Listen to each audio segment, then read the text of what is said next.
누구나 젊어 보이고 싶잖아요. 그래서 안티에이징 시장이 정말 어마어마하게 크죠. 근데요, 그 화려한 이면에는 우리가 치러야 할 대가가 분명히 있습니다.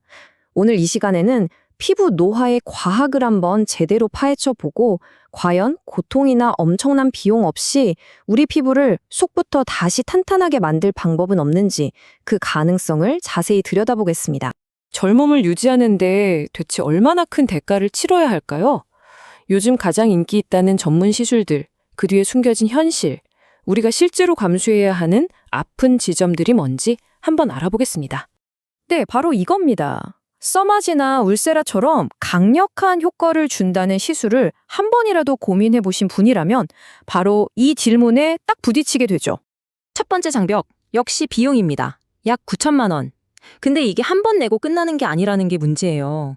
효과를 유지하려면 매년 계속해서 이 정도의 돈이 들어간다는 거죠. 하지만 돈이 전부가 아닙니다. 어쩌면 돈보다 더 무서운 신체적인 대가가 따르거든요. 그 고통이 어느 정도냐면요. 수면 마취 없이 시술을 받은 한 분은 아이 낳는 것보다 더 아팠다고 할 정도였으니까요. 정리해보면 정말 만만치가 않아요. 마취가 필요할 정도로 아프죠. 회복하는데 길게는 열흘이나 걸리죠. 근데 그렇게 고생해서 얻은 효과도 영원하지가 않아요. 길어야 1년. 그럼 또다시 그 고통과 비용을 감수해야 한다는 겁니다. 아니, 그런데 이렇게까지 하는데도 왜 다들 이 시술에 열광하는 걸까요? 그 이유를 알려면 우리 피부 속을 한번 들여다봐야 합니다. 우리 얼굴이 왜 변하는지 그 과학적인 원리부터 말이죠. 자, 젊었을 때 우리 피부는요, 아주 튼튼하게 잘 지은 새 건물 같다고 생각하시면 돼요. 촘촘한 콜라겐이랑 일라스틴이 마치 철골 구조물처럼 피부 속을 꽉 받쳐주고 있는 거죠.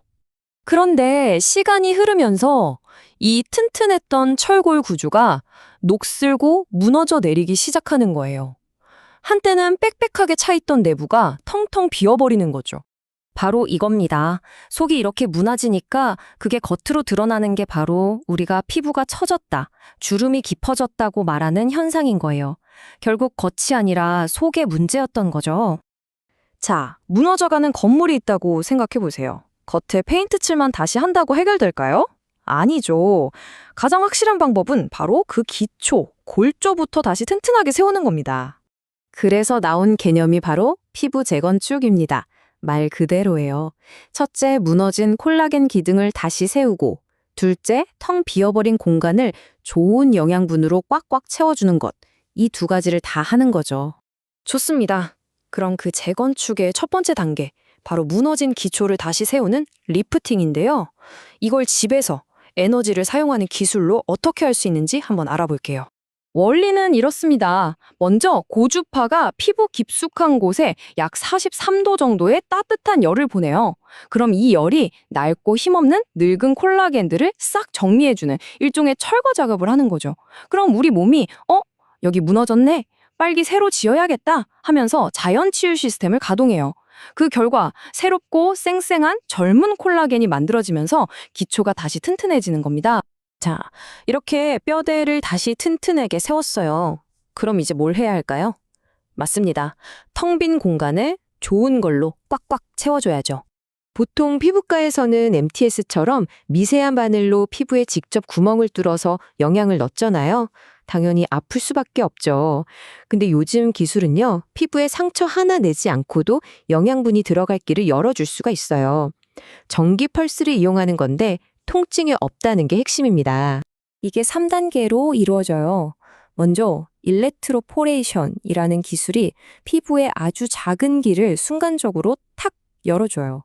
그 다음엔 초음파가 그 길을 더 넓게 확장시켜주고요. 마지막으로 전류가 화장품의 좋은 성분들을 그 길을 따라서 피부 속 깊숙이 쑥 밀어넣어주는 거죠. 정말 똑똑하죠? 자, 그럼 이제 가장 중요한 질문이 남았습니다. 이렇게 집에서 꾸준히 관리하는 거랑 피부과에서 한 번에 강력하게 받는 거랑 과연 뭐가 더 나을까요? 강도냐, 꾸준함이냐, 그것이 문제죠. 이 둘은 접근법 자체가 완전히 달라요. 피부과 시술은 아주 가끔, 한 번에 강력한 에너지를 쏘는 방식이라 효과가 즉각적이고 드라마틱하죠. 반면에 홈케어 기기는 강도는 약하지만 매일 꾸준히 차곡차곡 쌓아가는 방식이에요. 결과도 서서히 누적되면서 나타나고요. 이 그래프를 보시면 이해가 확 되실 거예요. 전문 시술은 효과가 한 번에 확 올라갔다가 시간이 지나면서 쭉 떨어지죠. 반면에 꾸준한 홈케어는 어때요? 처음엔 변화가 더딘 것 같지만 시간이 지날수록 계속해서 우상향 곡선을 그리면서 효과가 유지되고 오히려 더 좋아지기까지 합니다. 이게 그냥 이론이 아니에요. 실제로 홈케어 기기를 4주 동안 썼더니 얼굴 아래쪽 폭이 평균 0.46mm나 줄었다는 연구 결과가 있어요. 이게 어느 정도냐면요. 무려 2, 3년 정도의 세월을 거슬러 올라간 것과 맞먹는 효과라고 해요. 대단하죠? 자, 그래서 오늘의 최종 결론입니다. 우리가 장기적인 관점에서 본다면 매년 한 번 받는 강력한 시술과 매일 하는 꾸준한 관리, 과연 어느 쪽이 진짜 승자일까요? 피부 건강이라는 이 긴 마라톤에서 어쩌면 우리 모두가 아는 그 이야기처럼 결국엔 거북이가 토끼를 이기는 건 아닐까 하는 생각을 한 번쯤 해보게 됩니다.